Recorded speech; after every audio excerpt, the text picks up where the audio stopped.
This is why you need a birth plan in 2025. Watch this video right now. Why you need a birth plan? That's the question, right? We all need a birth plan when we're pregnant. Number one, because it is your voice and what you request and what you are looking forward to in your birth on paper, on documents, right? So a lot of people may think, oh, I don't need to plan. And I think I said this in the last video too. I was thinking the same thing too, the first birth with my son. However, it wasn't really a smart idea. Why it wasn't a smart idea? Because I was young, I did my research, not really so much,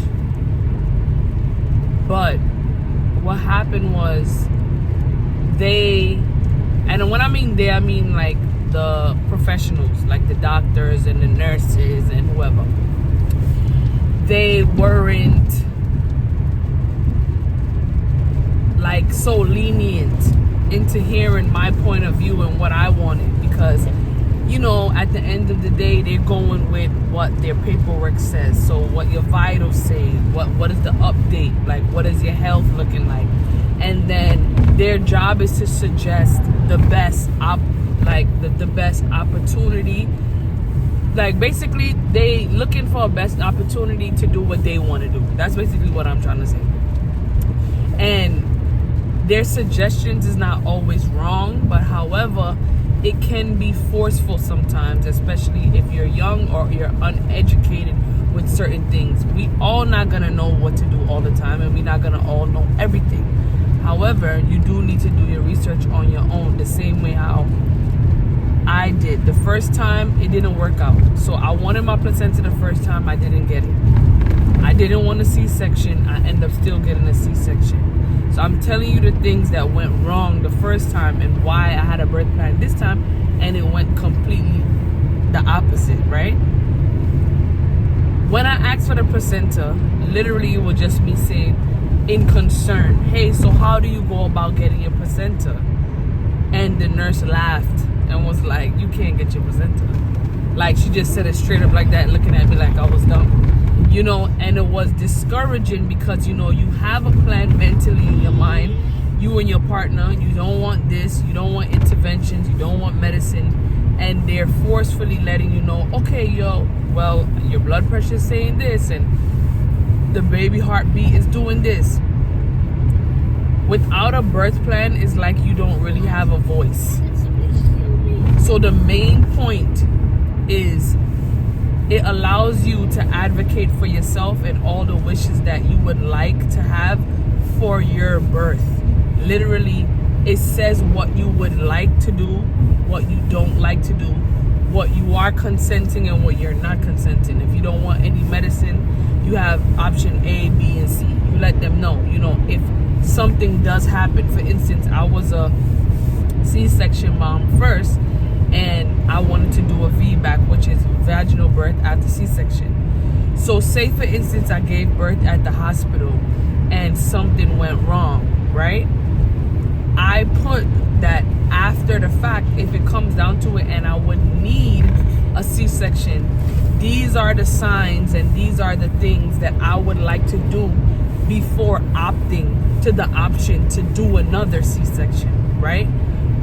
You as the mom that's watching, you know your body, you know how you feel, you know what's going on with baby, right? So you are the one that's supposed to be in charge.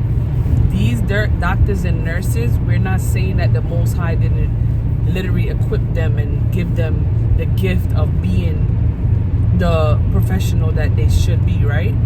But however, if you are a person of faith and you want to stick to what you stick to it, even if you're not, but you just want things to be a certain way and want it to have order, I suggest that you would have a birth plan coming down to maybe the last 2 months. Start thinking about it. Sit down with your partner, ask questions. Hey, you know, how would you like to do this? Do you want to cut the cord? You know, you ask because, to be honest, both of you guys are really involved in it. However, you know, it just get to the bottom of how you both feel in the situation. Do you want to be hands-on? You know what I mean? So you understand where both of you guys' minds is at, and you could put pen to paper. Fast forward now, comparing it to this time around, I had a birth plan. I got it done like in my 9th month. Being that I knew that my due date was coming up, I looked it up on Google. I literally just got a regular document, and they created it for me as a PDF, and I just filled it in, right? So it says all of your requests, down to medication that you don't want to take, down to how you want to go about it.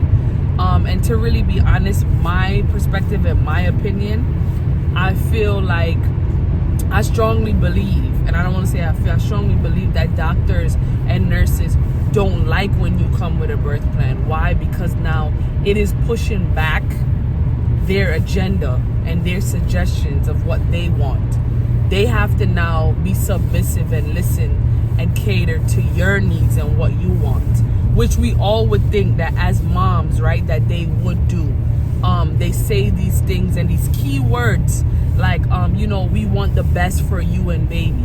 When in reality, a nurse told me for herself that literally when you're giving birth, they literally care about just the baby.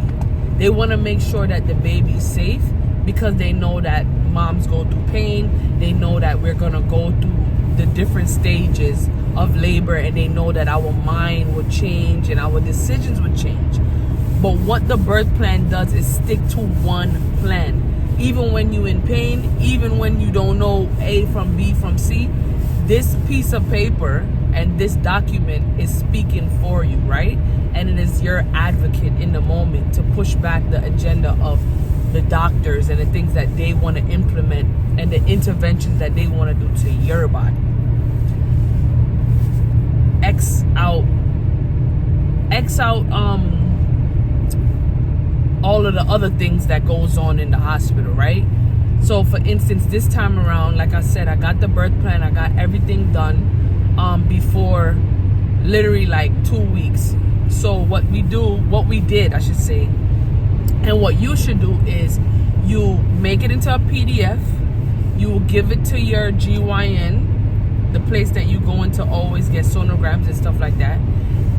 They should send it over to the doctors with all the rest of your information, and you print out one for yourself as well. So when you go into the hospital, you have one physically. So say for instance, they want to make an excuse. Oh, we didn't get the email or something like that. You have the physical copy, so you have it in your hand. So this time around, that's what we did. I gave birth at home. So do remember, that wasn't on my birth plan. My birth plan was a vaginal birth after C-section. And I chose not to be induced. I chose not to get a C-section. I chose no interventions. I chose no epidural. I chose no medicine, no nothing, right? So clearly the plan kind of changed because I gave birth at home. However, I still got a chance to delay cord clamping. You know, you do your own research of how you want to go about things and stuff like that. I still got to do that. But when I reached to the hospital, we have a 6-year-old son, as some of y'all know, and my husband had to drive behind the ambulance because he still had to get some things ready. However, they gave us a packet before we left our last sonogram, which was literally 2 days before I gave birth. And my husband had those papers. So when I went into the hospital, for instance, this time around, I didn't have the birth plan on me, but I was in the ambulance and I ended up going there. Automatically, when I reached to the ER, they're trying to string me up on IVs. I'm like, no, wait, let me know what you're doing. They were surrounding me so much, like 50 doctors and nurses, because they were so shocked at the fact that I came in here and I gave birth at home after a C-section. they didn't understand, they couldn't comprehend. It was asking me so much questions, so much different doctors, nurses, everybody, practitioners, all type of craziness, surgeons. They came in there. It was so much of them, and they was just trying to string me up, and I was very calm. The thing about it is that they expect you to be irate or, you know, like so nervous and overwhelmed. And in this moment, you can end up being overwhelmed. However, I was still in pain, so I kind of was just more on the edgy side. So I was like feeling a little nervous, I'm not gonna lie, because I was alone, and I kept telling them, I don't need y'all to do anything to me until my husband comes. And they kept asking me why, and I'm like, because he has my birth plan, and everything that you asking me and everything that you want to know, right, it is on that piece of paper. So I need you to delay everything that you're doing right now, stop everything that you're doing right now, and wait for that piece of paper to come. Because even in this moment that I feel uneasy, right, there is something, like I said, advocating for what I want. Being that you're in pain, you might agree to something that you don't know about. You may say something that you don't really mean because you're scared. You know, let's really be honest. Giving birth is not always easy road. Some of us may do it better than others. Some of us may go with ease. I was a little bit more on the calmer side, but at this moment, right, they surrounded my daughter, like 10 of them, and then they all around me. So it was a lot to take in, right? They wanted to put me on Pitocin, and I had to tell them, I don't want anything yet until I get that piece of paper in your hand. Fast forward. Once I got upstairs, once they helped me to understand why they want to put me on the Pitocin, I did say that I didn't want to have no Pitocin on my birth plan. And I think I said this in the last video too. They explained to me why they need to put me on it, because I already had the placenta in me for over an hour. So I needed to give birth to the placenta as soon as possible. And then what the Pitocin does, it helps the contractions to speed up, and then you can deliver the placenta so everything can be processed at a faster pace. However, at this point, the baby was out, so I didn't mind. I just didn't want any drugs and any interventions to hurt her, right? So this video is a little bit more in depth as far as that goes, because I did agree to something that wasn't there, but that's what I was explaining last time. That if they explain something to you, because I'm a person that have low iron, and if it's contrary to your health, and you know, because I know that my blood is lack of iron, and they told me that, you know, you don't want to lose any more blood, and we have to get the Pitocin so we can take care of anything. If you have any tears or whatever, we have to figure that out. So the placenta has to be delivered right now. However, I was already good, and I said, you know, my husband came, they gave them the birth plan, they still had to ask me, because like I said, I disagreed to it. I eventually agreed to it, which it didn't last long. I probably was on it like 5-10 minutes. I delivered it, and then after that, I told them, can I take out the IV? Like after they took my blood and checked everything or whatever, and everything was good. But the one thing that I seen before I finish this video, that I seen that these doctors did that was so different, why you need this birth plan, is that it made them stand at attention. And what I mean by that is they came correct. No matter the age, no matter the race, no matter who was there, no matter what was going on, no matter husband and wife, no matter what was happening, because of that piece of paper, they always had to reevaluate themselves. They always had to huddle. They had to talk about things. They had to explain themselves very thoroughly. And they had to allow me to understand their perspective way much more than just, oh, we're suggesting that this is the best thing for you, right? They had to come in a different way, because your request is stamped right there. Your signature is on it. That's both you and daddy, or even just you saying this is what I need. And it made them literally fix up themselves and know, okay, I have to do everything that this mom wants, because I know that if I don't, I will get in big trouble. So I did get my placenta this time. So glory be to y'all. We did do delayed cord clamping as we requested. After that, they took out all the IVs, so you know, basically wasn't stringed up to nothing.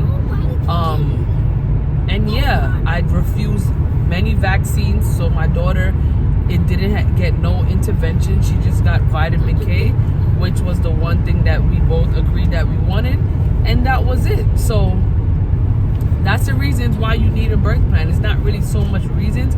The main reason is just so your voice can be heard and your request can be checked off on each box. So if you like this video, comment and let us know what next video to talk about. Look at this kid. Say bye, Papa. Bye, guys. Later.